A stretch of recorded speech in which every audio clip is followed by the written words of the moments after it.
Top 3 razlogi, zakaj nas vojna v Iranu direktno zadeva. Prvič, inflacija. Iran je že zaradi vojne zaprl Hormuško ožino, skozi katero gre kar petina svetovnih zalog nafte in ogromne količine plina. Katar, ki sam proizvede petino svetovnega utekočinjenega plina, je medtem razglasil višjo silo in proizvodnjo zaustavil. Drugič, begunci. V Iranu živi več kot 90 milijonov ljudi in že v prvih dneh Trumpove vojne jih je razseljenih 100 tisoč. Če vojne ne zaustavimo, bomo begunce preštevali v milijonih.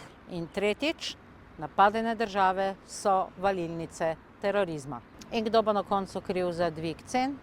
Seveda minimalna plača. In kdo bo kriv za begunski val? Jasno, da levica. In to je ta hinavščina naše desnice, ki bo še naprej ploskala Trumpu, medtem ko nam bo ta prodajal kot žafran drago nafto in plin. V Sloveniji nočemo malih lokalnih Trumpov. Zato 22. marca volite levico in Vesno.